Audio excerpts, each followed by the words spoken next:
ele positivamente, a gente pode fechar com toda certeza que é pancreatite. E aí alguns relatos na literatura que falam o seguinte, né? Que, por exemplo, já teve relato de paciente que com ICC, insuficiência cardíaca congestiva, o FPLI dá alto, né, e depois do tratamento normalizar. Um paciente que foi feito, que não tinha sinal de pancreatite, nem ultrassom, e praticamente também não tinha clínica, né, não foi comprovado por histopatológico, mas normalizou quando se resolveu o problema cardíaco. Outro paciente também, de um relato que ele teve perfuração intestinal, e aí foi para laparotomia e tal, e e esse paciente ele tinha aumento de FPLI, e aí aproveitaram, né, o procedimento cirúrgico lá para corrigir a perfuração, fizeram biópsia pancreática e deu negativo. E também os artigos falam é que alguns pacientes, alguns gatos têm uma FPLI acima da média, e não tem pancreatite. Ou seja, é como se fosse uma linha de corte mais alta, né?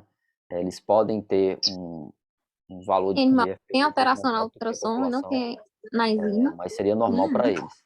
Tá? Tem na Então, mais ou ultrassom. menos isso. Então, Tem na ultrassom, mas não tem na enzima. em Tem na todo enzima, não exame, tem né, na não existe um ultrassom. exame 100%, né? Então, Pois é ruim desse. Tem na A gente ultrassom. tem sempre que realmente interpretar. Mas, sem dúvida, na maioria das vezes, o FPLI alto, a gente vai ter alguma coisa de pancreatite, tá? Certo? Outra coisa também que eu não sei se ficou claro quando eu falei na aula passada de segunda-feira em relação ao ultrassom. Seguinte, que também me perguntaram depois da aula, tá? Algumas promessas são feitas. Pessoal, lá eu acho que tu consegue também bloquear o microfone de quem tá ligado. Eu só sei aqui você vai na lista de participantes aqui, tem os microfones, você pode ir bloqueando, tá? Porque às vezes a pessoa esquece mesmo. Então dá uma investigada aí lá e dá pra tu ver aqui em participantes, tá? Quem tá com o microfone ligado. Então,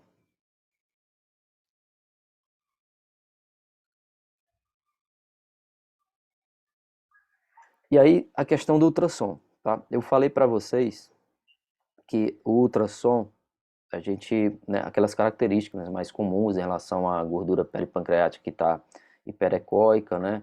O parênquima hipoecóico, principalmente quando for aguda, mas eu não sei se eu deixei claro para vocês que a diferenciação entre aguda e crônica só é possível por histopatológico, tá?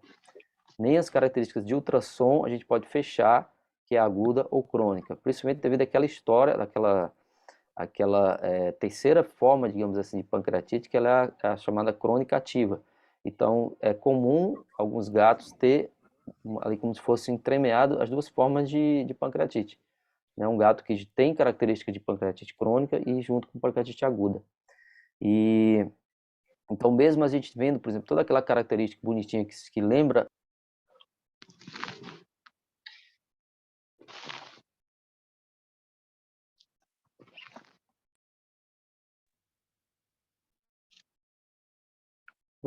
Tu só não pode desativar o meu microfone.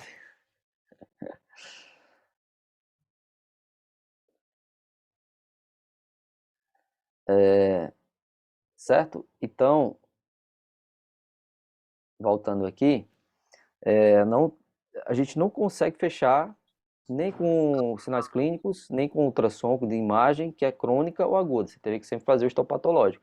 Claro que se você pega o histórico de um paciente, a gente pode, juntando com as características do ultrassom e exames, a gente pelo menos ter uma ideia se é crônica ou aguda. Mas o que eu quero deixar claro hoje, que eu acho que eu não fui claro na aula passada, é que a gente não consegue fechar com ultrassom. Tem características sugestivas, mas pode ser que seja uma aguda, pode ser que seja uma crônica ativa, né, agudizada, tá? Então, acho que isso foi importante lembrar, né? Talvez eu não tenha sido claro nessa passagem aí. Então, vamos lá, vamos começando aqui com o tratamento da pancreatite, tá? Independente do quadro, certo? paciente, né, que chega com pancreatite clínica, né? Muitos deles, como eu falei para vocês na aula passada, são pacientes que vêm com quadro emergencial, choque, né? E o primeiro objetivo da gente é fazer um fluido emergencial, um fluido do tipo agressivo, ou seja, um fluido que a principal objetivo seria a gente aumentar a volemia desse paciente, aumentar a pressão arterial e corrigir desidratação, né? Porque se a gente viu lá que uma das causas previstas da pancreatite é justamente uma hipotensão e uma hipotermia, tá? Então, se a gente pega paciente que vem com pancreatite, são pacientes que precisam realmente a gente melhorar a volemia e a perfusão desse paciente, tá? Então, isso assim é fundamental, porque a gente pode piorar muito o quadro da pancreatite até esse paciente vir a óbito, porque eles vêm, a maior parte deles realmente eles vêm com deficiência de perfusão, né? Hipoperfusão, distúrbio eletrolítico, né, que a gente vai falar. Então é importante que a gente já entre com a fluidoterapia intravenosa, da forma agressiva que eu digo, já tentando, né, já querendo com o objetivo de corrigir principalmente a hipovolemia e a diminuição da perfusão, tá? Isso é muito importante. Então, consequentemente, normalizar essa PA, né, e corrigir hipovolemia e desidratação. Claro que vai ter pacientes muito piores, vai ter pacientes já em choque, que aí você tem que seguir, né, aquela ABCD do choque, né, fazer oxigenoterapia, tá? Ter também essa preocupação, né, com a pressão arterial e a volemia desse paciente. O líquido, né, o fluido de escolha sempre é o ring lactato, tá? Ele é muito mais fisiológico, né, do que a própria solução de cloreto de sódio a 0,9%.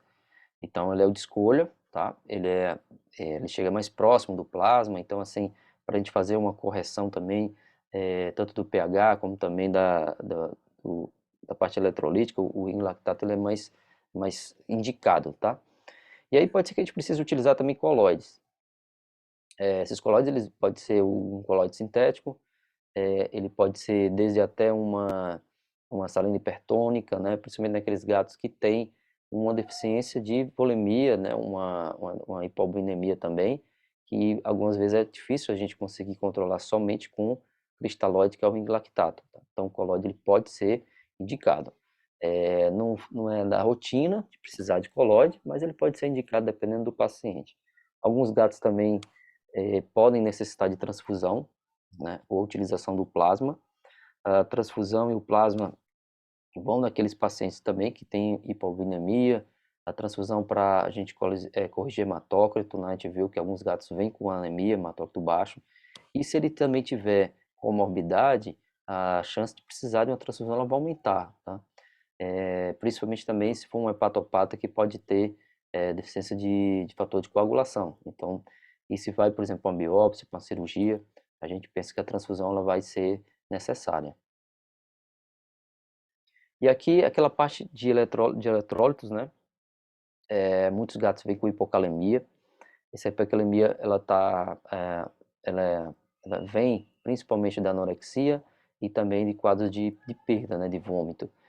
E quando vem associada, então, com lipidose, essa hipocalemia ela chega a ser mais comum. Então, são gatos que precisam fazer reposição de potássio, né?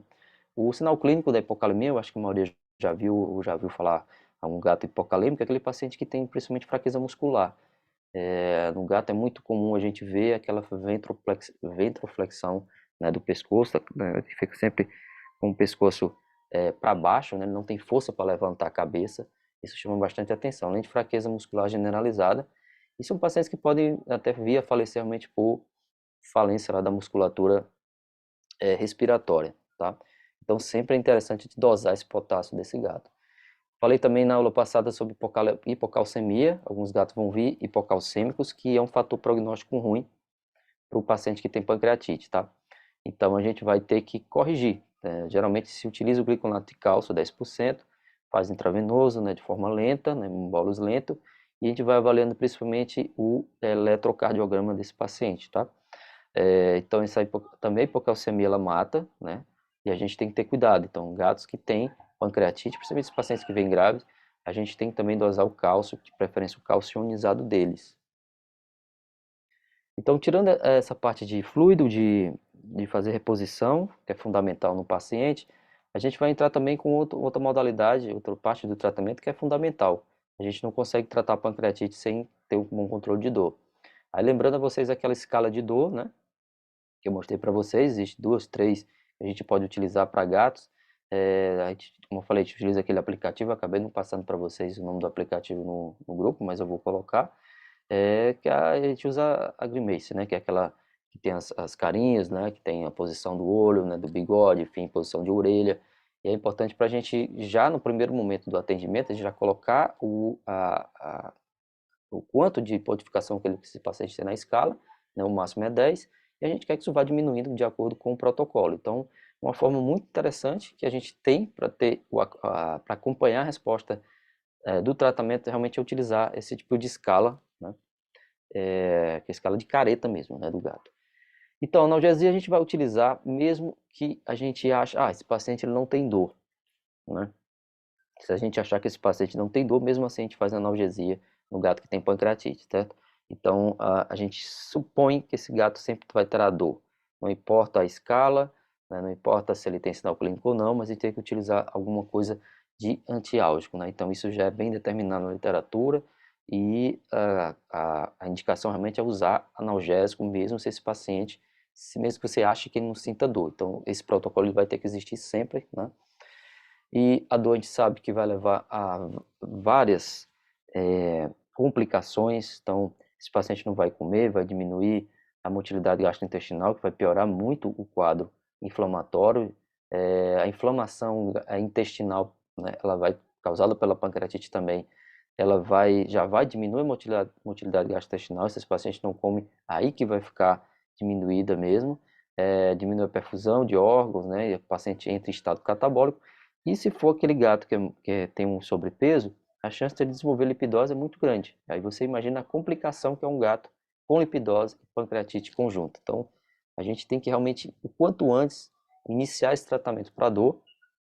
O que a gente vai mais utilizar na rotina, hoje em dia, é a buprenorfina. A buprenorfina ela pode ser feita também oral, né? O próprio injetável você pode, na dose, colocar na língua, né, sublingual, enfim, vai ter absorção. Às vezes a gente utiliza principalmente em pacientes que precisam, é, às vezes a gente libera com dose de buprenorfina, entendeu?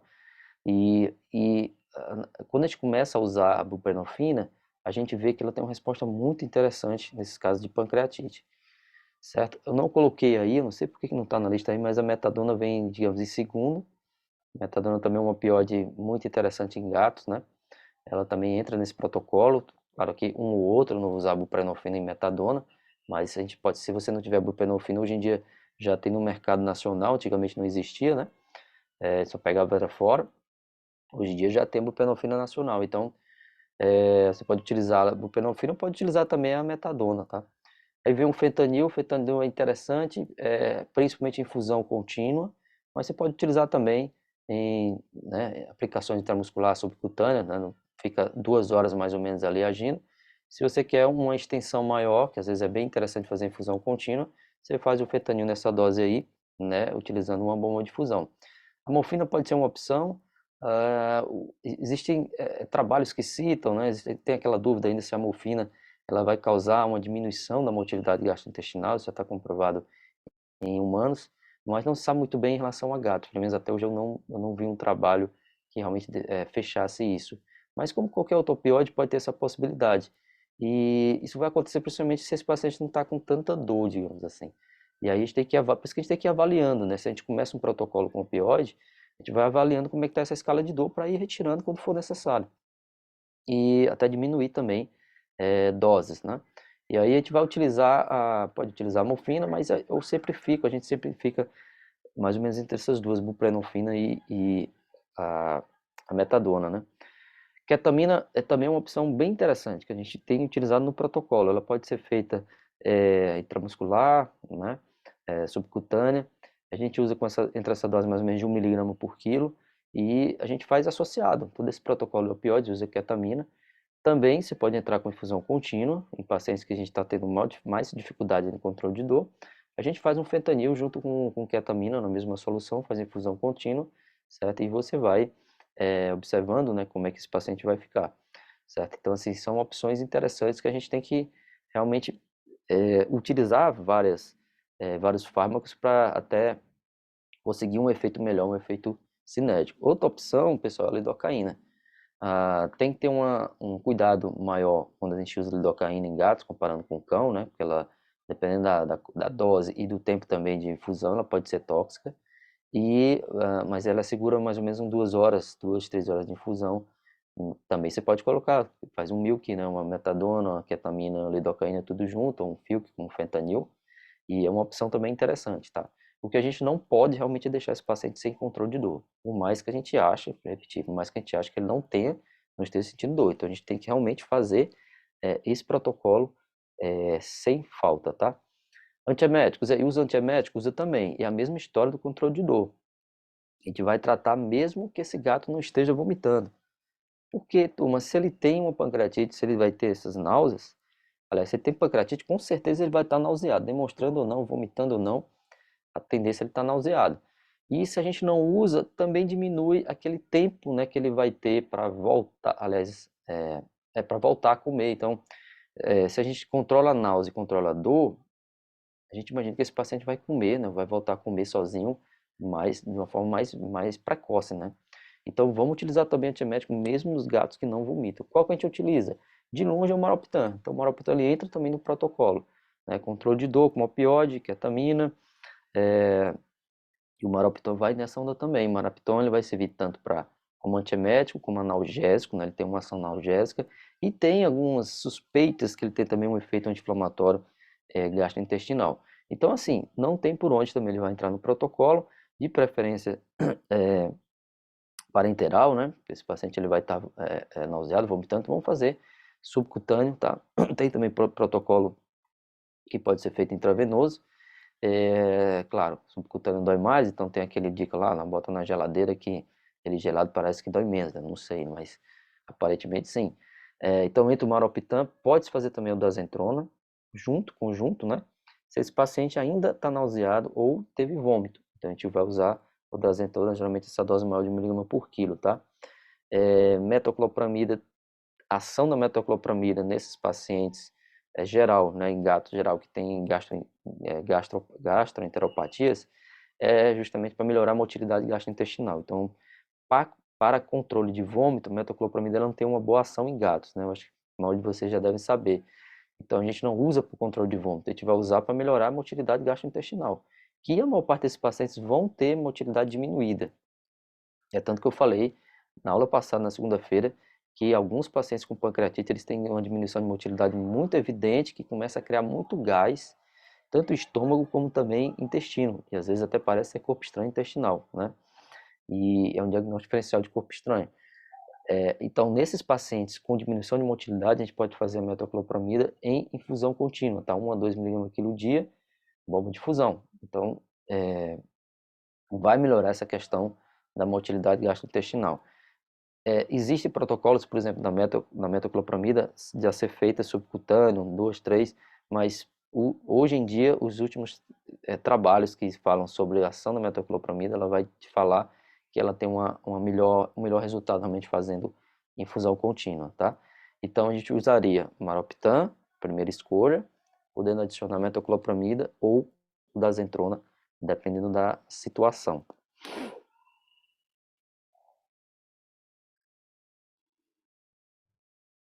E o manejo nutricional, também fundamental. Quanto antes a gente conseguir alimentar esse gato, melhor. Então, esqueça uma ideia de alguns anos atrás que paciente com pancreatite não pode comer.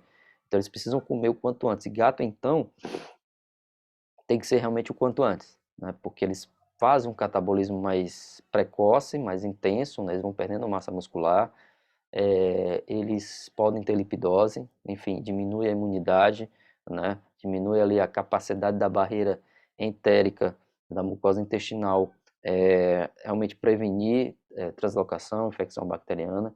Então a gente tem que, o quanto antes, realmente alimentar. E aí vai depender do estado do paciente, tá?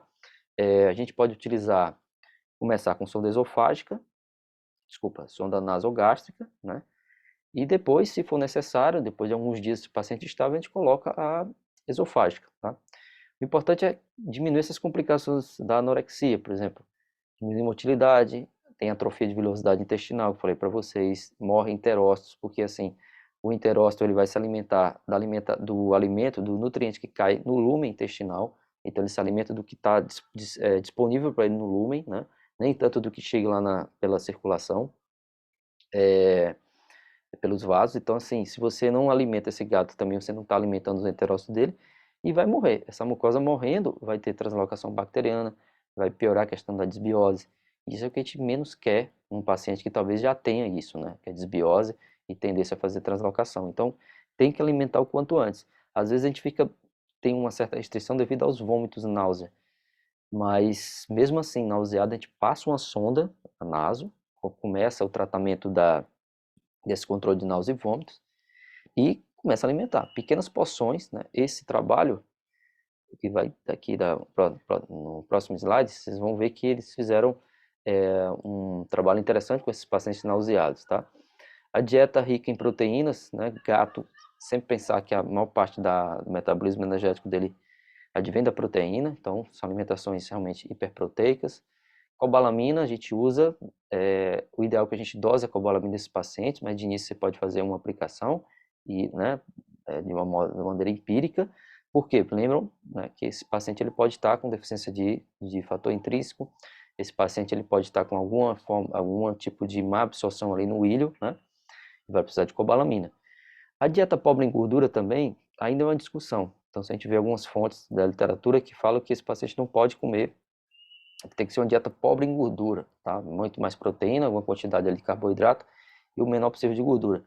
E existem os trabalhos, por exemplo, que falam que só se esse paciente estiver com colesterol alto, hipercolesterolemia, né, que não sei se vocês lembram, ele é um fator prognóstico ruim, né, o aumento de colesterol nesses pacientes, mas não é tão comum. Então, assim, o que a gente faz realmente é dieta hiperproteica, hipercalórica, tá? Essas as principais, né, que tem no mercado, que vai utilizar por via sonda, entendeu? Uma dieta, por exemplo, como também é uma diabetic, né, ela também pode ser indicada, né, pela composição lá que tem muito mais proteína, uma quantidade menor de carboidrato e também de gordura. Também tem indicação de fazer suplementação com ômega 3. Isso já é assim um manejo, digamos, de um paciente que já está estável, né? Você não vai entrar com ômega 3 num gato que está vomitando, está nauseado. Então já é um manejo mais para paciente que já está estável, você vai fazer um acompanhamento. Pronto, esse é o trabalho, ele é de 2009, tá? E eles acompanharam 55 casos de gatos com pancreatite aguda, né, suspeita de pancreatite aguda. Então, se a gente vê os trabalhos sobre pancreatite, geralmente é assim, ó, suspeita de pancreatite, pancreatite presumida. Por quê? Porque não se consegue fazer tantas biópsias, né? Você imagina pegar 55 casos de gatos suspeitos de pancreatite aguda, você fazer todas as biópsias, seria maravilhoso, né? Mas até lá, né, na medicina veterinária internacional de grandes centros, eles também têm muita dificuldade de fazer biópsia pancreática, porque o quadro do paciente também, porque os tutores não permitem ou não querem, né? Então, assim, a maior parte dos trabalhos são com suspeita de pancreatite. Aí vamos usar ultrassom, sinais clínicos, né? FPLI principalmente, tá? Então, nesses pacientes, o que foi que eles fizeram? Eles deixaram a sonda naso e todas as vezes que eles iam alimentar esse paciente, eles faziam uma sucção, né, do conteúdo residual. Alguns eles fizeram também bolos, aliás, fizeram alimentação em bolos, ou seja, horário certinho, fazer aquele bolos de alimentação, e fizeram infusão contínua, tá, da própria alimentação. Então eles acoplaram a sonda, né, no circuito com uma bomba de infusão e fizeram essa taxa aqui, 2,2 a 4,4 ml quilo, tá, cada 4 horas. Então assim, cada 4 horas seria o bolos, né? E ser aqui da forma contínua. E eles viram que a principal complicação seria a salivação, vômito, obstrução do tubo, mas quando eles usavam essa sucção, ou seja, em determinados momentos eles iam, né, fazer uma sucção, retirava aquele conteúdo residual do estômago, que não foi absorvido ou que não foi esvaziado esse estômago, né? E aí eles viram que diminuíram bastante essa situação do vômito. Então, uma indicação também é quando a gente pega aquele paciente que está muito nauseado, que a gente está tendo dificuldade de alimentar, antes do horário da próxima alimentação, chegou no horário da próxima alimentação, você fazer a sucção, tirar todo esse resíduo, né, do conteúdo estomacal e colocar um novo, né? E o que a gente faz, na verdade, é é uma titulação, é um teste. A gente vai, coloca, sei lá, esse gato está vomitando tanto, vamos fazer aqui só 3 ml, aí vamos ver se ele segura. Daqui a 4 horas a gente tenta colocar um pouco mais. Se ele vomitou, então é sinal que a gente tem que fazer a sucção e que a gente tem que diminuir a quantidade, né? Ou diminuir a frequência também. Então realmente é um teste. O que a gente não pode deixar é de alimentar esse paciente.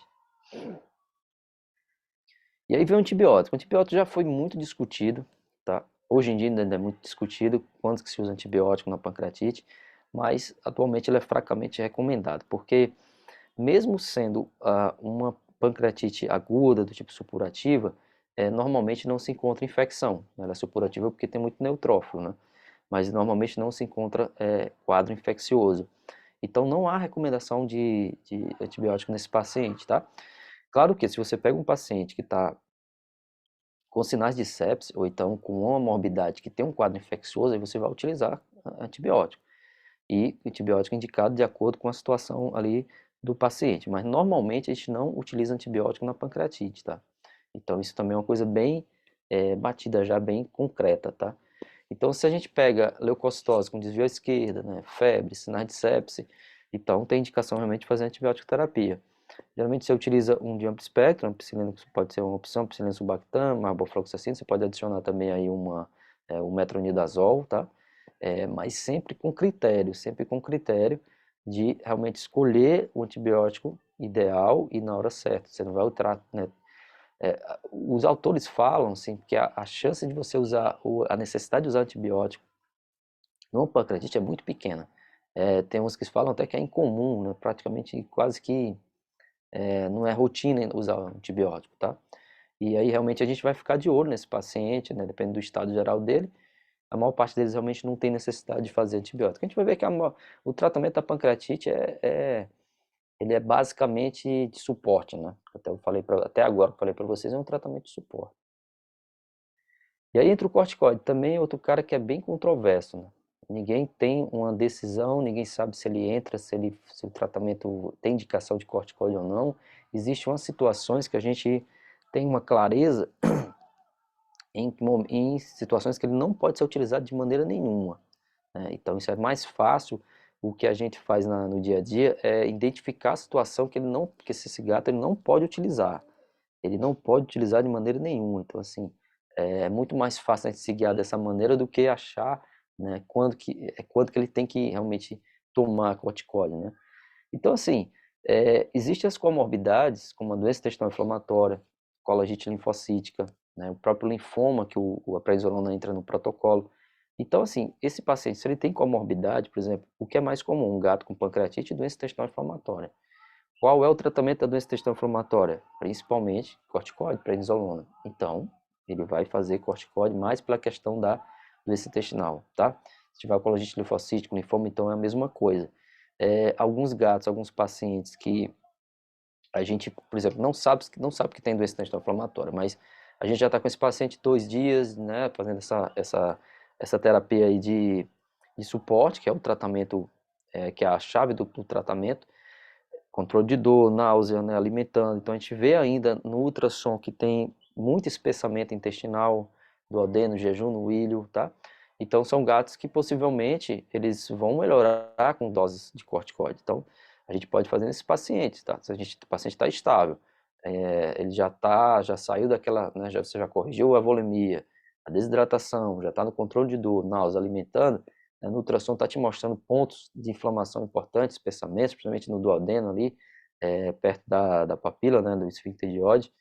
E aí você pode fazer umas doses de corticóide, a gente faz 2, 3 dias de corticóide, tá?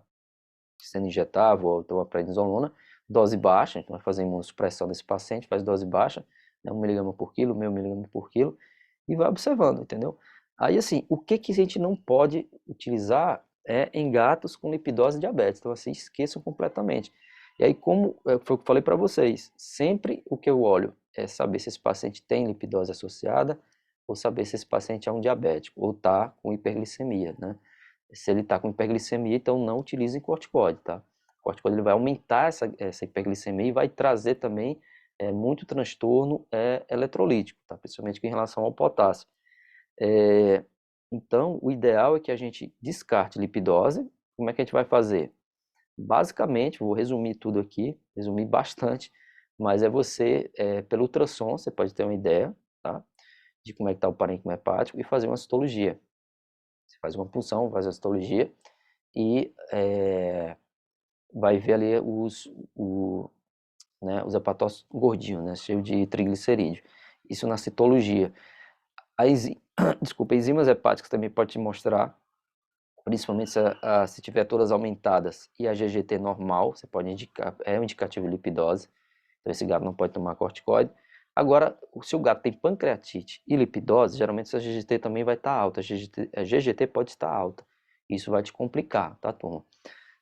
Então a gente pode falar um pouco mais na frente sobre lipidose, né? Aliás, a gente vai falar, depois a gente vai contar para vocês uma novidade que a gente tem, que vai dar para a gente abordar melhor essa questão da lipidose. Mas é isso. Diabetes também não pode utilizar corticoide. Então, como é que você vai saber? Vai acompanhar a glicemia desse paciente. Então, esses não podem utilizar corticoide de maneira nenhuma, a não ser que em um momento, sei lá, que diminua essa glicemia, esse gato não seja diabético. Se for necessário, a gente pode utilizar o corticoide, tá? Qual que a gente utiliza? Basicamente prednisolona, né? Que é o de escolha, que é o de indicação, tá? No caso da crônica, aí também tem várias lacunas em relação ao tratamento da pancreatite crônica. Primeiro, como é que a gente vai saber que é crônica? Só com histopatológico, né, que eu já abordei vocês no início.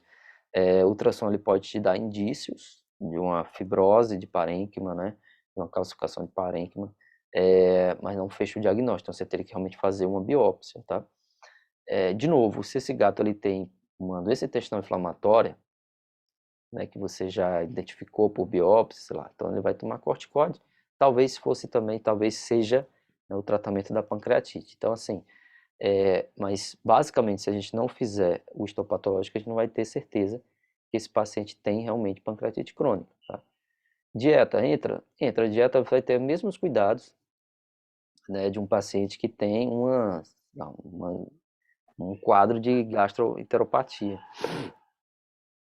Mas não tem nada na literatura que realmente que afirme que, de concreto, qual seria a alimentação ideal. Porque a gente sabe que tem que ser proteína de alta qualidade, né? Como para qualquer outro gato, principalmente um gato que tem problema digestivo. Então, proteína de alta qualidade, não exagerar, claro, em lipídios, né, e carboidrato, então seria uma dieta, né, super premium.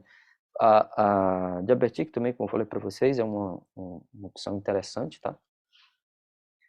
Sempre lembrar da cobalamina, então são gatos que vocês vão ter que fazer uma dosagem de cobalamina de uma forma periódica para saber se ele tem deficiência, né? E você vai entrar, né, com esse protocolo uma vez por semana, injetável. E o corticoide, bem, o corticoide, na crônica, parece ter mais indicação, porque assim, se a gente lembra o que é a crônica, infiltrado linfocítico, plasmocítico e fibrose, né? Tudo isso o corticoide ele pode ajudar, pelo menos a segurar o problema, né? Claro, a gente vai evitar em pacientes hiperglicêmicos, então a gente vai ter que acompanhar esse gato que está em tratamento com corticoide, né? O gato que tem pancreatite que está com corticoide, ele tem que ser acompanhado. A gente inicia mais ou menos essa dose de 1 mg por quilo, dependendo se você tiver uma biópsia, né? O histopatológico é o ideal, e você vê, dependendo da intensidade do infiltrado, tu pode entrar com uma dose maior. E a gente vai fazendo uma redução gradual, né? A gente vai acompanhando esse gato, a cada 15 dias diminui a dose, vai acompanhando com ultrassom, pode acompanhar com FPLI, tá? E aí pode chegar um momento que ele fique bem numa dose baixa, né? Uma frequência baixa também, a cada 48, a cada 72, tá? Isso depende muito do paciente. Mas assim, geralmente a gente começa com doses mais altas, tá? Um período de 15, 30 dias, para depois você ir fazendo uma diminuição e vendo como é que esse gato vai ficar, tanto a parte clínica como a parte de ultrassom e também do FPLI, certo? E a ciclosporina? A ciclosporina, turma, ela entra como opção também na pancreatite crônica, certo? Ela, agora, para você entrar com ciclosporina, é mais importante ainda você ter realmente uma indicação que é uma crônica, tá? Que é um infiltrado linfocítico, que é onde ela vai agir, né? Então, assim, geralmente quando a gente prescreve a ciclosporina é quando a gente tem a certeza que esse paciente tem um infiltrado linfocítico plasmocítico, ou, como vou falar para vocês aqui, que é um paciente que tem diabetes. Então, seria uma opção para um gato que tem hiperglicemia, tá? Que você precisa utilizar, por exemplo, precisaria utilizar um corticóide, mas ele está hiperglicêmico, você utiliza a ciclosporina. Tem também a indicação de sempre testar para toxoplasma esse gato, né, mesmo sem ele ter sintomatologia ou histórico nenhum, testar para toxoplasmose, porque tem relato que a ciclosporina pode induzir, né, uma toxoplasmose, doença aguda, em pacientes que já têm, né, o parasita, tá? Pode ter efeito protetor acinar, ou seja, também a literatura cita que a ciclosporina ela pode proteger essa glândula, né, pancreática, e isso fazer com que se tenha uma chance menor, né, dele desenvolver, por exemplo, uma pancreatite endócrina, né? Desculpe, um distúrbio endócrino. E a dose é mais ou menos essa de 5 a 7 miligramas, tá? A CID. E a gente vai ver que também a literatura fala que a ciclosporina ela pode ter aumenta, né, a chance do paciente ter linfoma, principalmente em gatos que têm FIV, né? E também tem relato de nefrotoxicidade. Isso é uma coisa que é meio que individual, então também tem descrição na literatura que a ciclosporina pode induzir nefrotoxicidade. Então, quando você inicia o tratamento com a ciclo num paciente, é o ideal que você saiba como é que está a função renal dele, estadia esse paciente, né? E acompanha, né? Depois de 15 dias, mais ou menos, 10, 15 dias de tratamento, 20 dias, você vai vendo a função renal dele, principalmente em gatos que já têm uma predisposição, por exemplo, gatos idosos, né? Não é comum, tá? Não é comum, pelo menos assim na prática clínica, não é comum ela ter esse efeito colateral, essa indução de nefrotoxicidade. Mas não tem relato, como na literatura cita, então é bom a gente ter esse cuidado. Esse é um trabalho bem legal, interessante, tá? Ele é de 2009, não, é um pouco mais recente aqui, 2009, acho que 2019. Que eles utilizaram, né, pegaram gatos que tinham pancreatite crônica presumida, né, não tem biópsia, ou a maior parte deles não tinham. E aí foram 19 gatos. O que foi que eles fizeram? Eles trataram com ciclosporina e foram acompanhando pela FPLI, né, pela SPEC, FPLI. E aí eles tiveram um momento antes do tratamento e um momento de, deixa eu ver quantos dias, aqui não vai ter, mas eu acho que foram 20 dias de tratamento. Então eles viram que após a entrada da ciclosporina, a média da FPLI ela caiu. Tá? Então a FPLI ela baixou na maior parte dos pacientes com o uso da ciclosporina. E aí eles fizeram uma coisa, ó, eles pararam a ciclosporina e depois de um tempo eles mediram de novo a FPLI e eles viram que a FPLI aumentou. Tá? Então esse foi um trabalho recente, um dos poucos que usa a ciclosporina, né, no gato para essa indicação de trato gastrointestinal, e eles viram o resultado. N pequeno, N é pequeno, 19 gatos, né? Mas eles, pelo menos assim, o grande problema é que você não tem certeza 100% que era uma pancreatite, né, crônica, mas tinha todos os indícios pela questão do FPLI, questão do ultrassom. Então, esse trabalho mostra que a ciclosporina ela pode ser realmente uma boa opção, tá? Que a gente tenha essa carta na manga, né?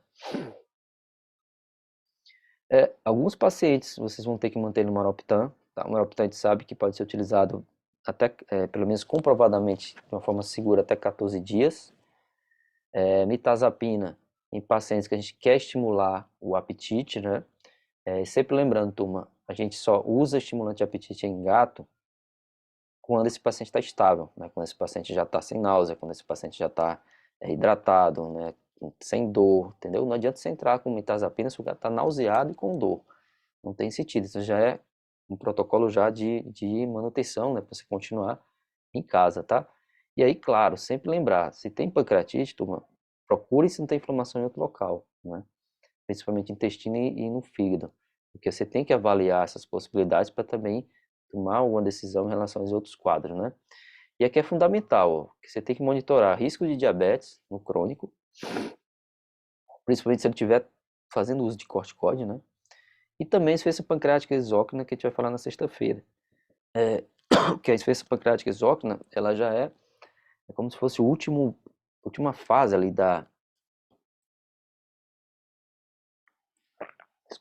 última fase ali da pancreatite, né? Então já praticamente destruiu boa parte, né, do tecido glandular e também do tecido, né? Porque assim, a gente vai ver que a possibilidade dessa fibrose destruir tanto a função exócrina e endócrina do pâncreas é muito grande se não for tratada, né?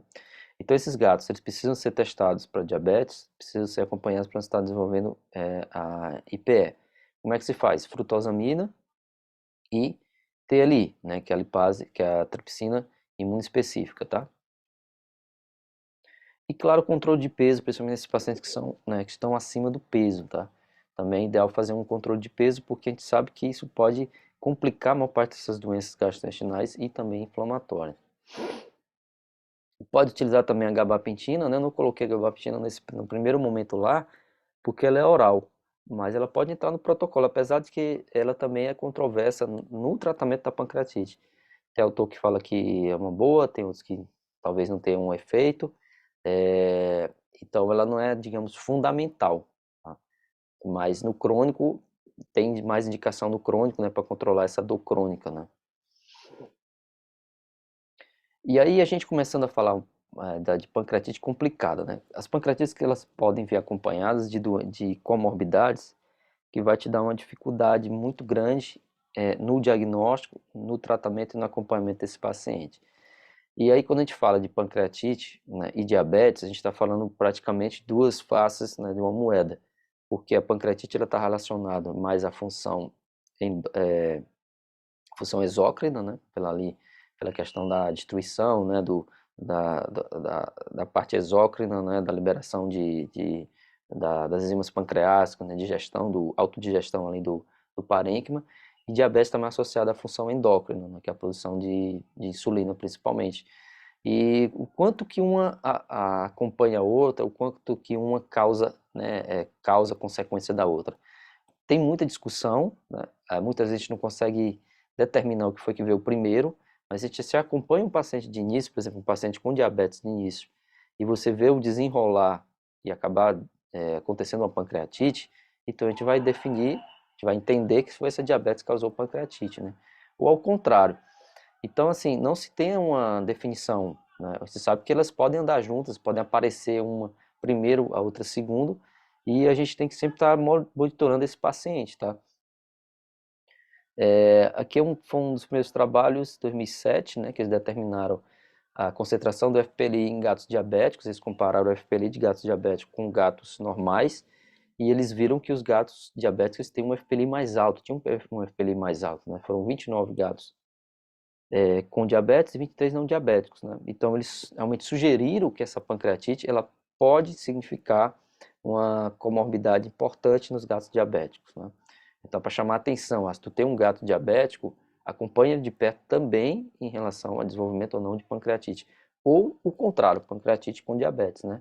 Essa é uma revisão literatura atual, 2022. Eles falam bastante sobre essa parte de patofisiologia, né? É interessante também, eu vou enviar para vocês. E o que se sabe que de 31 a 83% de gatos com diabetes mellitus têm sinais de pancreatite. Isso foi um trabalho de 2015, né? Então é muita coisa, entendeu? Dependendo aí do que você tem na rotina, é muita coisa. E esse desenho, essa figura, né? Eu chamei de Ouroboros do pâncreas, ele vai resumir mais ou menos, ó, porque uma pancreatite pode levar a diabetes? A pancreatite ela gera fibrose, como vocês já sabem, né? Tem uma inflamação grave, sistêmica e também gera uma resposta autoimune, né? Isso pode afetar essa parte endócrina do pâncreas. O gato diabético, ele tem pela hiperglicemia, a hiperglicemia é um fator tóxico também para o pâncreas, né? Ele pode ser um fator desencadeante da inflamação, né, pela própria toxicidade da glicose, aumenta o risco de infecção e também já tem trabalho que mostra, principalmente humanos, né, que pode desenvolver chamado autoanticorpo contra o próprio tecido pancreático. Então, esse círculo aí, né, de autofagia, ele pode acontecer de uma forma comum, entendeu? De uma forma bem provável de acontecer se esse paciente não é tratado. Claro que nem todos que têm diabetes vão desenvolver pancreatite, nem todos que têm pancreatite vão desenvolver diabetes, mas percebo que a possibilidade, ela é real, né? Então a gente tem que acompanhar esse gato, seja que tenha pancreatite ou diabetes, tá? Qual a recomendação? Sempre suspeitar de pancreatite em gatos diabéticos, você já tem um acompanhamento, e tem clínica de dor, anorexia ou letargia, tá? O paciente começa a vomitar, começa a ficar letárgico, né, prostração, tá? E pode ser um sinal realmente de diabetes. O paciente precisa testar o quê? Ultrassom e FPLI. Claro, o ultrassom de um gato diabético, o pâncreas, ele já, a maior parte deles é alterado. O FPLI vai ser importante para você. E aí, assim, o que é importante? Você recebe um paciente diabético, então entra também no protocolo, aliás, nos exames de rotina, pelo menos iniciais ali. Recebeu o paciente agora, está naquele acompanhamento, faz o FPLI, vê quanto é que tá, né? Para depois, quando você for repetir, precisar você saber qual é o padrão desse paciente. Gatos que vêm com abdômen agudo, ou seja, muita dor, né, prostração, vômito e que tem hiperglicemia e cetoacidose associada. Alguns gatos com pancreatite, eles fazem uma diabetes, digamos, pontual, que vem com hiperglicemia, alguns deles vêm até com cetoacidose. Quando você consegue estabilizar esse paciente, né, dessa parte da hiperglicemia e cetoacidose, e trata a pancreatite, eles já diminuem essa glicemia, não viram, digamos assim, um diabético crônico. Então, você tem muitos gatos que vêm com hiperglicemia, um diabetes tipo 2, digamos, pontual, momentânea, né, devido à inflamação do pâncreas, tá? Claro que são pacientes que também podem desenvolver muito mais fácil diabetes lá na frente, então tem que ser acompanhado, né? Então, monitorar a lipase imunoespecífica em diabetes, como eu falei para vocês, frutosamida e glicemia em pancreatopato. Sabe que o paciente já tem pancreatite, monitora com frutosamina, tá? Principalmente se você começou o corticoide nesse gato. Então, se o gato está tomando corticoide, tem pancreatite com corticoide, faz frutosamina também, né? De uma forma periódica, para você não ser pego de surpresa, né? No tratamento. E qual seria o tratamento se o gato tem diabetes e pancreatite? Então, que a gente já falou, tratamento de suporte, e esse gato não pode utilizar corticoide, tá? Se ele precisar você utilizar um imunossupressor, aí entra a ciclosporina, certo? Porque se você utilizar o corticoide, você vai ter uma dificuldade muito grande de controlar essa glicemia, certo? E aí quando ele vem com lipidose hepática, também é outro desafio, porque a lipidose, ela, primeiro, eu já falei para vocês, não tem como a gente entrar com corticoide no paciente que tem lipidose. A lipidose vai aumentar a náusea, tá? É a principal digamos, a principal causa de náusea, vômito, de difícil controle, seria a lipidose hepática. Então você pega um gato com lipidose que já é muito nauseado, sente bastante desconforto, vomita demais, com pancreatite, então, cara, assim, poxa, assim, são os gatos que a gente mais perde, na verdade, né? Mesmo um tratamento intensivo. Então, são pacientes que aí a gente vai ter que realmente correr. Aí, sonda, de preferência esofágica, né? Tratamento de manutenção, como eu falei para vocês, controle de dor, de náusea, e fazer o tratamento da lipidose, certo? Eu não vou ter como falar para vocês o tratamento da lipidose aqui, mas geralmente a gente inicia principalmente mais assim direcionado para tratar a lipidose do que tratar a pancreatite. Claro que os tratamentos eles são conjuntos, né? Tem muitas pontos parecidos, mas a gente trata a lipidose principalmente na questão nutricional para tentar reverter, né, esse acúmulo de, de triglicerídeos, tá? Esse paciente vai estar ictérico, né, devido a essa obstrução, essa colestase. O prognóstico é muito ruim, certo? Então já é um prognóstico ruim, né? Falei para vocês, tem muito mais dificuldade de conseguir reverter esses dois quadros importantes, que é a pancreatite e lipidose, e contraindicado completamente o corticoide, né? Então, às vezes acontece de o gato ter, principalmente os que têm sobrepeso, né? O gato ter começar uma pancreatite, deixa de comer e desenvolve a lipidose, né? Isso acontece é bem provável também de acontecer em pacientes que têm sobrepeso. E aí, de forma urgente, nutrição por sonda, pode começar com naso, gástrica, né? E aí depois você tem que passar para esofágica, porque dificilmente você vai conseguir tratar um paciente com lipidose só com a sonda naso. São pacientes que vão manter a sonda aí por pelo menos uns 30 dias de sonda esofágica, né? Para controlar essa lipidose. Então, é programar realmente a implantação da sonda esofágica, tá? E manejo da desidratação, de tubo eletrolítico, né? Principalmente a questão do potássio, né? Do cálcio, do fósforo também. Então, o paciente vai te dar bastante trabalho, né? E também o controle de náusea. E a pancreatite é obstrução biliar extrahepática. Turma, essa figura aqui, ó, que eu botei para mostrar a vocês, vocês estão conseguindo ver direitinho? Aquela questão lá, aqui é o esfíncter de Oddi, né? Que é o pâncreas, ducto pancreático, que vai confluir aqui, ó, com o colédoco, tá? Então, se tem uma pancreatite aqui, ó, essa inflamação que o pâncreas causa nessa região pode obstruir essa passagem aqui. O que vai acontecer? Obstrução biliar extrahepática, né? Então não vai fluir a bile de maneira aqui, de maneira ideal, e é um paciente também que a gente vai ter muita dificuldade em tratar, porque é o seguinte, se a bile não cai aqui nessa região, tá? O que pode acontecer também em gatos que têm colélitos, né? Obstrução por litíase aqui, pacientes também que têm uma colangite associada, né? Então tudo isso pode dificultar essa passagem da bile. E essa obstrução ela vai causar assim, um transtorno enorme metabólico, porque se a bile não cai nessa região aqui, isso fica de uma forma muito ácida, isso gera uma desbiose tremenda, né? Porque a bile ela é responsável pela neutralização de bactérias patogênicas e também pelo crescimento de bactérias benéficas. Se não cai bile nessa região, esse gato vai ter muito mais chance de ter uma desbiose e uma translocação bacteriana e uma sepse, né? Então a gente tem que correr muitas vezes também nesse gato tem obstrução biliar extrahepática junto com pancreatite. Também vai estar ictérico, como no caso da lipidose, só que aqui vai ser uma obstrução extrahepática, né? A lipidose é uma obstrução praticamente intrahepática, né? De colestase intrahepática. O tratamento aqui, prognóstico reservado, o tratamento aqui, a maioria das vezes, pelo menos inicialmente, é entrar com corticoide. Claro, tem suas nuances aí, dependendo do paciente. O paciente não pode estar hiperglicêmico também. E também ter muito cuidado com a dose e com o tempo de tratamento. Não tem como você esperar, por exemplo, se você começa uma corticoide terapia, qual é a intenção do corticoide nessa situação? Tentar desinflamar essa área para ver se tem um fluxo melhor de bile, né? Nem sempre a gente consegue com corticoide. Então a indicação é a gente fazer, sei lá, 5, 7 dias, acompanhar a bilirrubina.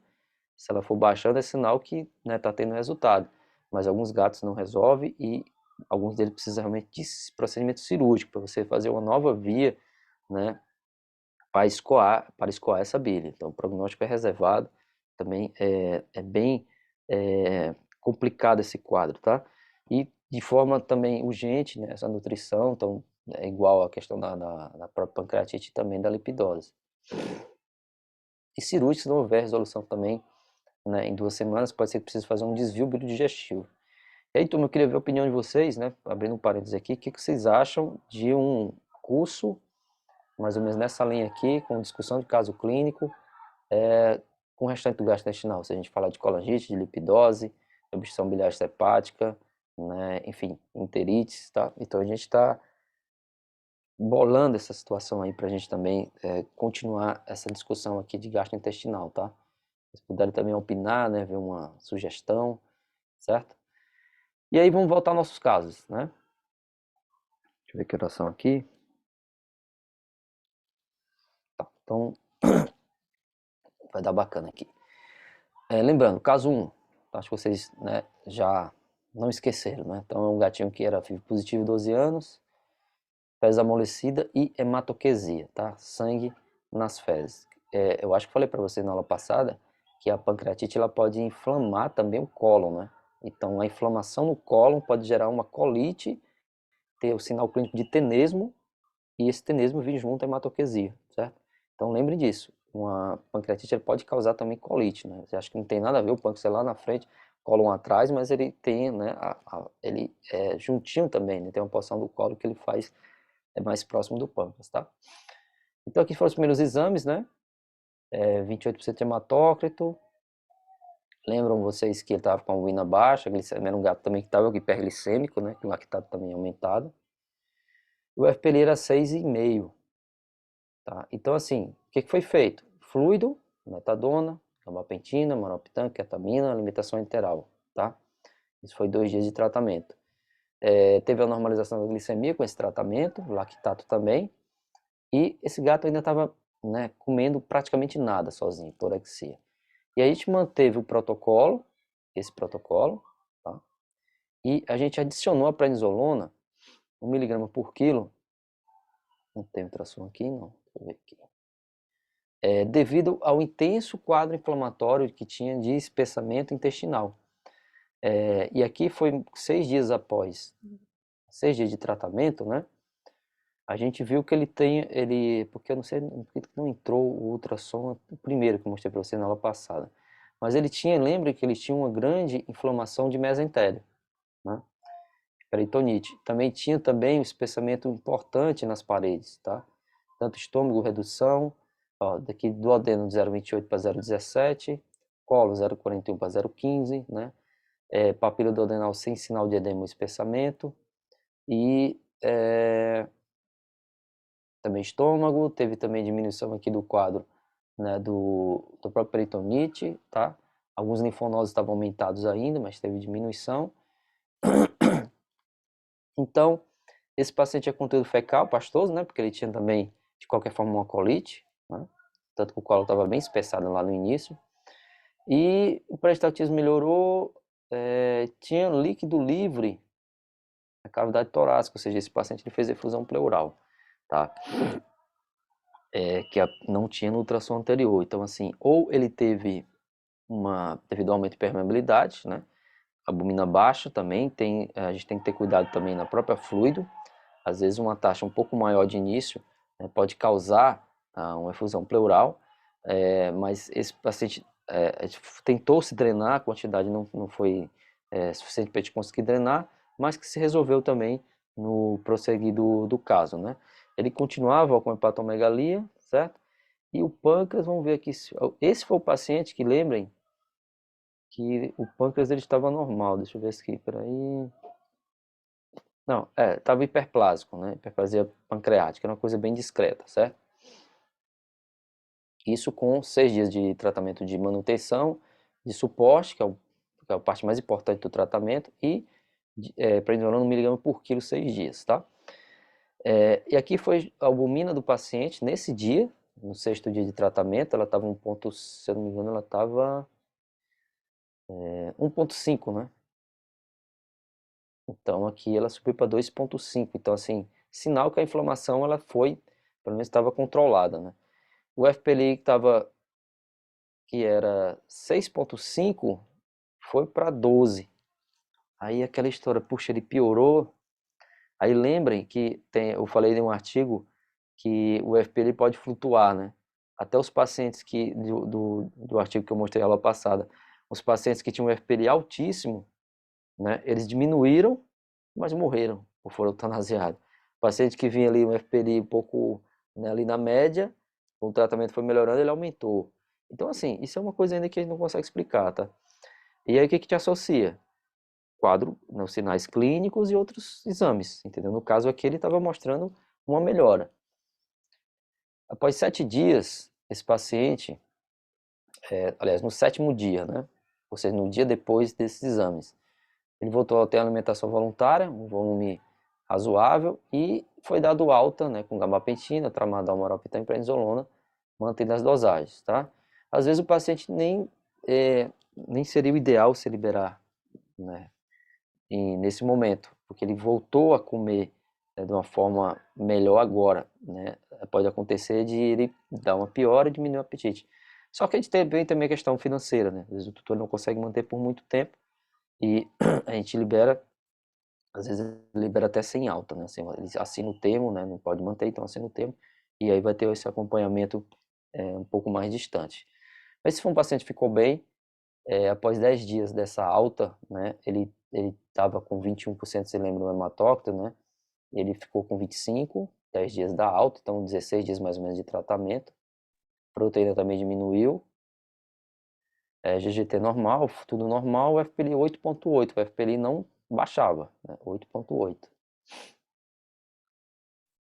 Tinha ganhado peso, estava mais ativo, o tutor já estava mais satisfeito, né? Já estava voltando ao normal dele.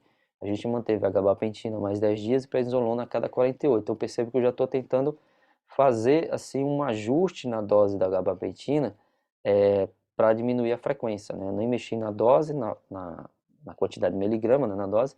Eu estou tentando mexer aqui na frequência. Geralmente a gente faz isso, tá?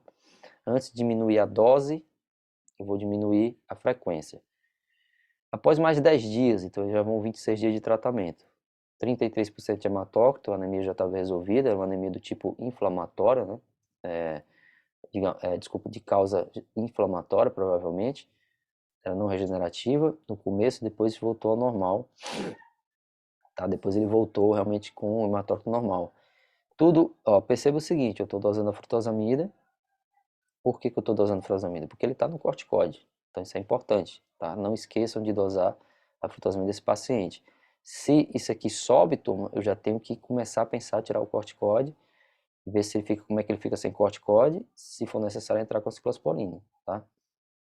FPLI 7.3, não baixou o FPLI, né? Ainda não baixou. O que eu fiz? Mantive só a prednisolona a cada 48 horas, tá?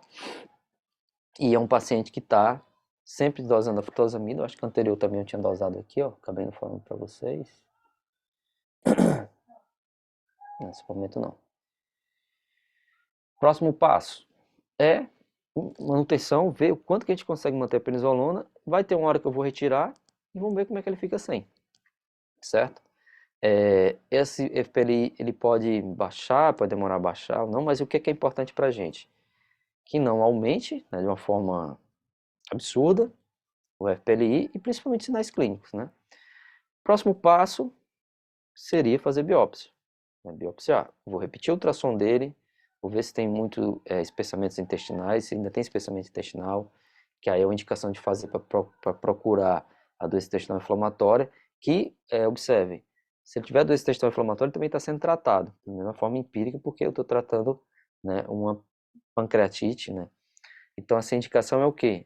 Tirar o corticoide, diminuir, né, até retirar mesmo, e acompanhar esse paciente sem corticoide, com ultrassom e FPLI. Né? Caso tenha aumento, então voltar aos espessamentos intestinais, então vai fazer realmente uma celotomia com biópsia. Por quê? Porque esse paciente ele vai estar estável. E aí eu fecho a situação da pancreatite, se é pancreatite crônica, aguda, qual tipo de infiltrado, e também vou tirar fragmento do intestino, que eu quero testar também, eu quero fechar se ele tem doença intestinal inflamatória, certo? Então essa é a questão. Vai tirando o corticóide, acompanhando com ultrassom e com FPLI. Aquele gatinho renal crônico, tá? Que ele desenvolveu pancreatite, né? Vocês lembram? Esses foram os primeiros exames, eu mostrei a vocês, olha como é que estava, 5.4 de creatinina, fósforo 7.6, bem ruizinho, né? Bem estável. 1010 a densidade urinária, a relação 0,42, tudo isso eu mostrei antes. Aquele ultrassom que tinha mais alteração renal, não tinha alteração em nada de pâncreas, né? Não foi visualizado. Então aqui o pâncreas estava bonitinho nesse momento, né? E o que foi que a gente fez? Como falei, a gente entrou com a fluido, controle de náusea, né, sonda, nasogástrica, né, a glicemia dele estava normal, mas continuava letárgico, hipotérmico, tá? É um paciente que tinha hipotermia grave, que a gente não conseguiu reverter bem, tá? Tanto a questão da letargia e prostração. E no FPLI deu 9.4, né? Então uma pancreatite associada com doença renal crônica. A gente fez as enzimas hepáticas, estavam normais, inclusive a bilirrubina também, né? Então não tinha alteração, pelo menos assim, em função, né? Pelo menos em relação às enzimas, bilirrubina estavam normais. E a gente fez a manutenção, fluido, internação, entramos com buprenorfina, dipirona, ketamina, gabapentina, maroptan. O paciente continuando na alimentação enteral, mas ainda com escala de dor alta. Por mais que a gente estivesse utilizando todo esse protocolo, escala de dor alta, né? Então, realmente, aquela face, né, aquele semblante de desconforto, assim, realmente. E uma coisa bem dificultosa para a gente controlar. No terceiro dia de tratamento, né, você viram, ele entrou com a hiperbilirubemia, não tinha aumento de bilirrubina, tá? Não tinha uma disfunção hepática, a gente viu nas enzimas, mas estava desenvolvendo um aumento de bilirrubina. Hipotensão e hipotermia, neutrofilia com desvio à esquerda, então nesse caso que eu falei para vocês, pode provavelmente estar acontecendo aí uma sepsia, né, uma infecção bacteriana. Então a gente entrou com antibiótico terapia nesse paciente, tá? Isso no terceiro dia, que foi o hemograma justamente no terceiro dia, ó. Anêmico, né? Com desvio à esquerda e plasma ictérico. Neutrófilos tóxicos. E olha como é que tá os exames dele. A albumina baixou 2, creatinina não mudou, fósforo aumentou, mesmo com o protocolo alimentação, hidróxido de alumínio. E, infelizmente, turma, esse gatinho aqui, ele se foi, né? Ele nos deixou e, infelizmente, a gente não conseguiu fazer muita coisa por ele, tá? Então, ele desenvolveu uma icterícia, né? E foi, assim, relativamente rápido, tá? O caso 3, aquele paciente obeso que tinha um líquido efusivo, né? Se vocês lembram. Vamos passar que ele tinha anemia, proteína baixa demais, né? 5,6, ele tinha também a hipominemia. O tipo de anemia não regenerativa, né? Que é característica do paciente que tem aquela anemia que vem pela resposta inflamatória. Bilirrubina aumentada, ó, discretamente aumentada, mas já tinha começado, 0,52, e albumina 1,5, né? Enzimas hepáticas, LT-fosfatase normal, creatinina também. Frutosamina dele 218, também estava normal. E ultrassom com vários espessamentos intestinais, ó, íleo secólica, tá? Fígado também, não, fígado não, vesícula também alterada, com dilatação de ducto cístico, o pâncreas, aquele pâncreas, né, de pancreatite, né, clássico, né? Esteatite região adjacente, conicidade reduzida, dimensões aumentadas. Então, assim, ele foi assim mais clássico, digamos assim, de pancreatite, né? Mesentero reativo e líquido livre, né, abdominal. E aqui é a imagem do pâncreas dele, ó. Então a imagem do pâncreas ela está hipoecóica, né? Ela está mais escura em contraste com a parte da gordura peripancreática hiperecóica, ou seja, esbranquiçada, né? Lembrando a vocês, né? Não vou citar porque na aula passada não ficou tão claro. Aqui eu poderia realmente dizer que é uma pancreatite aguda pelo quadro, mas eu não consigo ter a certeza, pessoal, se não fizer biópsia, tá? A própria pancreatite crônica, ela pode ter, né, vou ter outras imagens, ela pode ter também aqui uma interface, né? Pode ser hiperecóico, pode ser hipoecóico parênquima, tá? Sugere, mas a gente não pode dizer que é crônica, que é aguda só pelo ultrassom, não. O FPL dele 50, né? Então aí aqui é um gatinho realmente com FPL nas alturas, soro ictérico. Foi o que a gente fez nele, também o paciente estava bem grave, tá? Tava bem grave, né? Fluido, controle de dor, aqui eu assisti o cisteína, pela questão também de que é antioxidante, ele também vai servir como um hepatoprotetor. Alimentação enteral, não pode faltar, eu falei para vocês, e aqui entrei com furosemida, tá? Entrei com furosemida por quê? Porque a gente, mesmo com indicação que tem pancreatite, a gente não pode esquecer que esse gato também possa ter uma cardiopatia, né? Porque assim, turma, a maior parte das efusões, os principais trabalhos atuais mostram que 50% das efusões de gatos são por cardiopatias. Então, apareceu um gato com edema pulmonar, apareceu um gato com efusão torácica, a gente tem que primeiro botar na cabeça, vamos descartar cardiopatia, certo? E até esse momento a gente não tinha tido condição de fazer isso, então a gente fez furosemida, e aí foi feito um eco dele, e ele tinha hipertrofia excêntrica, né, do tipo sugestivo de restritivo. Então, como falei para vocês, não é proibido o gato ter pancreatite e ter outra doença, né? Então ele tinha, além da pancreatite, ele tinha também um quadro, né, uma cardiopatia, né? Então, uma pancreatite, ela aumenta a permeabilidade, né, dos vasos, e aí se ele tem problema de hipertensão, ou então um problema de cardiopatia, ele pode ter mais chance realmente de ter efusão, entendeu? Então isso é uma coisa que a gente tem que sempre prestar atenção. Manter esse protocolo da pancreatite, a gente continuou furosemida, entrou pirmomedan, teve que fazer uma nova toracocentese, né, juntou um pouco mais de líquido. A glicemia foi normalizando, que isso é uma coisa que a gente vai tranquilizando, né? E com 6 dias mais ou menos ele começou a querer comer sozinho, né? Então era um gato que começou muito ruim mesmo, muito ruim, prognóstico ruim, e com os dias a gente foi notando uma melhora discreta, né? Que ele começou a provar, né, alguma coisa, certo? Aqui foi justamente com 6, 7 dias mais ou menos de internação, já melhorou a questão da anemia, estava com 24, a proteína subiu, então isso aqui são índices importantes para a gente, né? Albumina 1,9, estava com 0,5, foi para 1,9, creatinina normalizou e o FPLI ele baixou de 50 para 8. Tá? Veja como ele flutua, né? E aí, se a gente lembra de novo daquele artigo que o que começou alto, diminuiu e morreu, foi para eutanásia, a gente ficou preocupado, assim, mas nesse caso não foi o que aconteceu, não, tá? Aqui foi o laudo também de retorno do ultrassom, mais ou menos com 6 dias, né? A vesícula ainda inflamada, tinha alterações de dilatação do ducto cístico, e aí teve diminuição, ó, das alças intestinais, né? O espessamento eles foram diminuindo, né? E perceba que ele, até agora, ele não está no corticóide, tá? Ele não fez corticóide porque ele tinha, eu não sei se eu coloquei aqui o valor, mas ele estava com hiperglicemia. Lá no início eu coloquei, né? Não, aqui, não. A frutosamida estava normal, mas no momento ele tinha hiperglicemia, tá? Eu acabei não colocando aqui. Mas ele é um paciente que inventou hiperglicêmico, né? Normalizou com o terceiro dia. Ele não estava no corticóide, né? Mas teve a melhora com tratamento de suporte. Então, essa é a questão, até que ponto o corticóide realmente tem ação que vale a pena, né? Em alguns casos a gente usa, outros casos a gente segura devido à hiperglicemia, mas nem por isso esse paciente pode deixar de ficar bem, né, por não estar usando o corticóide, tá?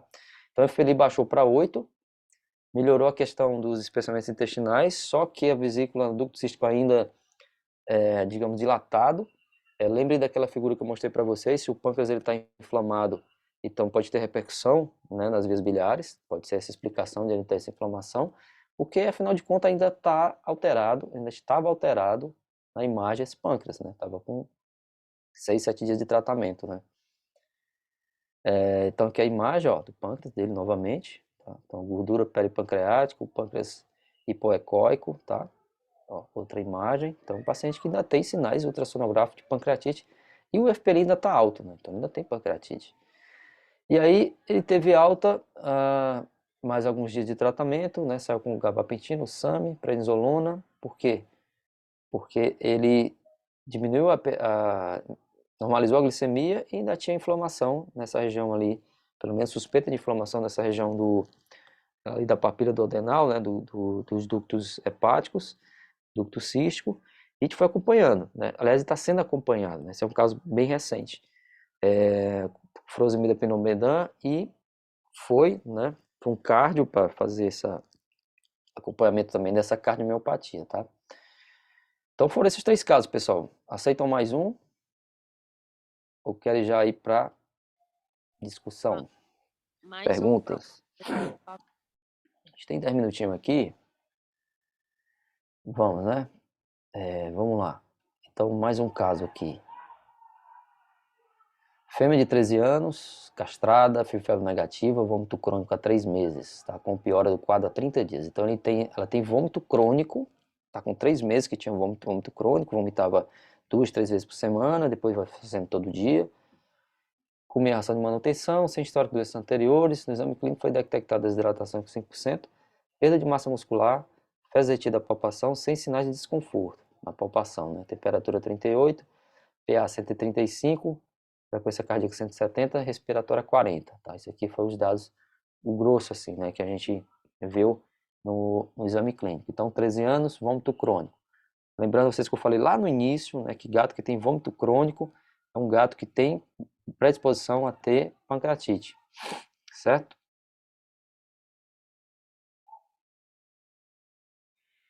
Hemograma, sem alterações, basicamente, sem alterações, certo? Um pouquinho tendendo aqui para leucopenia. Bioquímico, fosfatase normal, creatinina 2, alterado, glicose 136, ureia normal, fósforo normal, cálcio também, proteína normal, albumina 3.2, está excelente, globulina normal, relação também normal, ou seja, sem alterações de bioquímico, praticamente só a creatinina, né?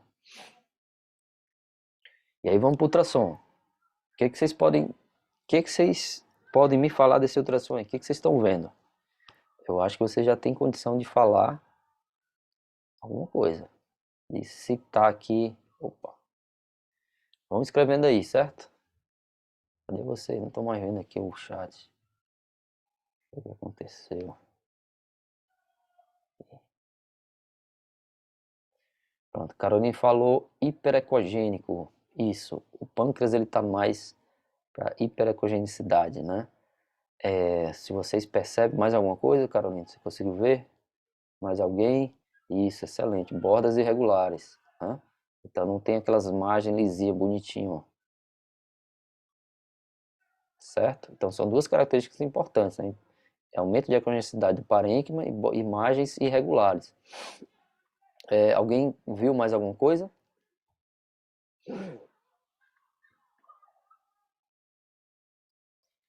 Perceba que ele tem umas estruturas dentro, né, do parênquima, que é hipoecóica. Isso aqui parece ser o que? Cisto, né? Então, assim, ele é hiperecóico, provavelmente por fibrose, né? As partes aqui mais claras, mais brancas, tá? E aí eu diria para vocês que tem mais chance de ser o quê? Uma crônica, né?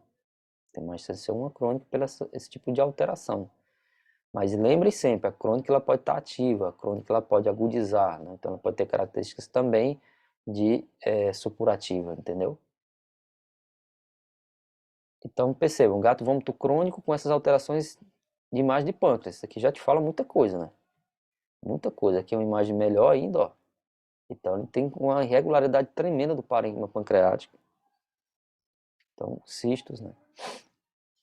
Tá? Olha aqui, ó. E um aumento também, né? Tá 0,88.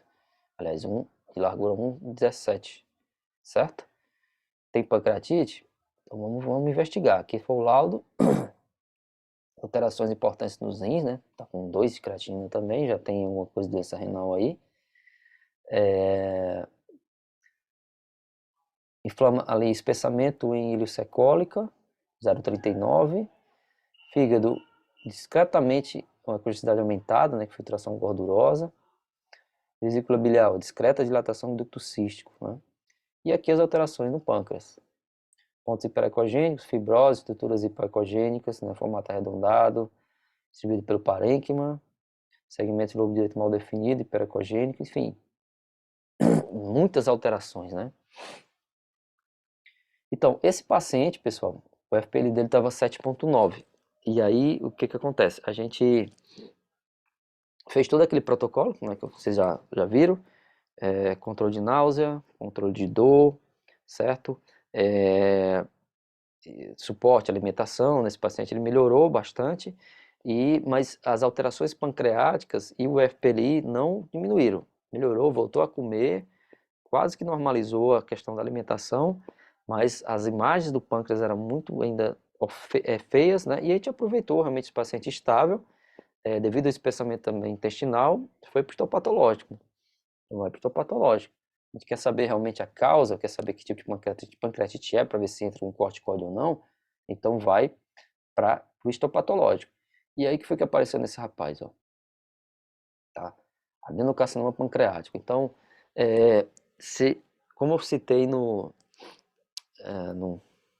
aula passada, né, que também tem possibilidade de essas alterações ultrassonográficas ser uma neoplasia, né?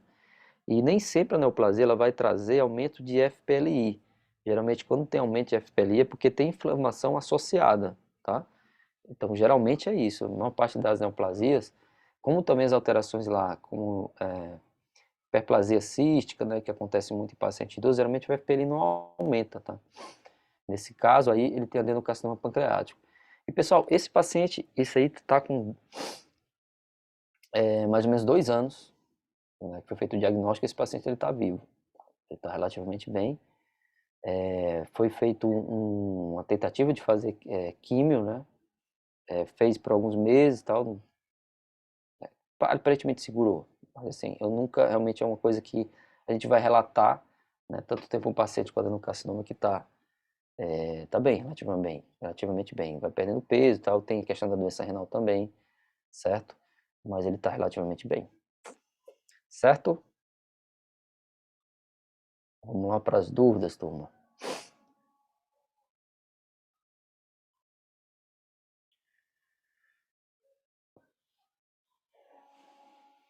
Deixa eu puxar aqui no chat.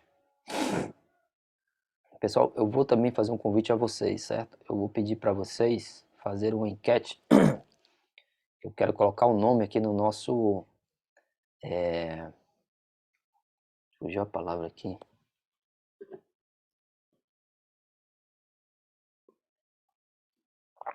O nosso mascote, certo? Quem tiver sugestão aí de colocar o nome no mascote. Vamos lá aqui, vamos ver se as perguntas aqui, a gente puxar lá do início. Pronto, aqui, Gabriela. Seria indicado usar um protetor gástrico também? Então, Gabriela, hoje em dia, os protetores gástricos eles estão caindo bastante em desuso em gato, certo? Porque o que se vê, tem muito mais trabalho com doença renal crônica, né? Que o gato ele não faz essa gastrite que, por exemplo, o cão e o ser humano faz. Ele tem mais a inflamação e fibrose do que, digamos, aumento de acidez, tá? Diria para você que eu não, de praxe eu não uso. Vocês têm que ter muito mais cuidado também com o omeprazol, porque o omeprazol está comprovado que ele gera uma desbiose grave. Quanto mais tempo no omeprazol, mais chance de desbiose e até irreversível, certo? O que eu poderia usar aí talvez seria uma famotidina, mas por pouco tempo. Mas é como eu estou te falando, hoje em dia não se tem tanta indicação. Existe, boa pergunta, Carolina, uma pergunta que quase sempre aparece. Recomendação de administração de enzima tipo... não, não tem pancreatina, não tem. Não tem. Você pode pensar em fazer isso na exócrina, tá? Mas na pancreatite, não. Na pancreatite, não. Não tem necessidade, tá certo? A Vitória disse que quer, eu acho que é o curso, né? Ótima ideia, Nicole. Também apoiado, Gabriele. Que bom. Márcia também. Gabriele, foi FPL alto, será a partir de qual valor? A partir de 5.4, tá? A partir de 5, acima de 5.4 se fala que já é bem indicativo de pancreatite. Mas como eu falei no começo, que eu acho que quem me perguntou, não sei se, deixa eu ver aqui, eu acho que foi Gabriela Duarte mesmo. Não sei se foi você, Gabriela, do o FPLI, quando ele dá alto, se realmente eu posso dizer que é pancreatite. Eu falei no comecinho, eu acho que nem todo mundo tava. Tem algumas situações que o FPI pode aumentar, mas não é pancreatite, são pequenas, são pontuais, né? Tem gato que tem uma faixa de FPI alta mesmo, né? Acima do normal, mas ele não tem pancreatite, digamos que é uma coisa fisiológica dele, mas não é comum, e é difícil a gente saber, né? A não ser que tenha todos os parâmetros normais, só com esse FPI alto. E também tem caso descrito na literatura de gato com cardiopatia, cardiomiopatia hipertrófica, que teve um aumento de FPI sem sinais nenhum de pancreatite. Quando se tratou a cardiopatia, o FPI diminuiu, né? E outro também, por exemplo, de perfuração intestinal também, que estava com o FPI alta e ele não tinha pancreatite. Então são coisas pontuais, certo? Quando o soro está alterado, lipêmico, ictérico, interfere alguma coisa nos valores do FPI? Boa pergunta também, viu? A FPI ela pode dar diminuída, tá? Quando está com o soro que está muito ictérico. Tá? Lipêmico parece não ter associação não, mas se ele está ictérico, ela pode dar uma baixada, tá?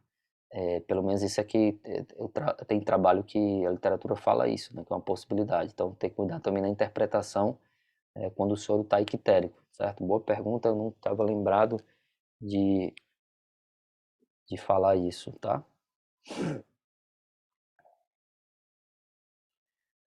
Quanto ao uso da dipirona, por ser uma N não seletiva, seria contraindicado ou seria indicado para uma ação analgésica multimodal? Olha, eu assim, particularmente, eu não sou muito fã da dipirona não, tá? Nesse caso aí do último que foi utilizado, na verdade, foi nem eu que prescrevi. Mais questão de costume, né, de uso, questão de costume, mas ela é indicada, ela pode ser indicada. Na verdade, ela não tem contraindicação, tá? Não teria contraindicação não, certo? Qual antibiótico usou na sepsis? No caso 2, ali a gente começou, ali foi ceftriaxona com metronidazol, certo? Mas foi muito rápido, assim, infelizmente foi uma coisa muito rápida. O senhor já viu algo sobre terapia com células-tronco para pancreatite crônica? Não, Sara, ainda não, tá? Ainda não. Vai ter até uma palestra esse mês pelo ISFM, né? Que é Associação Internacional, que justamente vai ser sobre células-tronco. E ele vai abordar todas as possibilidades hoje em dia em relação às células-tronco, mas para pancreatite não. Tá? Aliás, para pouca coisa, né, a gente vê em relação para gato, né, com terapia de células-tronco, né, realmente não estou muito por dentro, mas o que a gente vê de que vai saindo é que ainda são poucos trabalhos realmente bem feitos, né, com células-tronco, né, mas é uma coisa que espero que melhore, né. Certo, turma?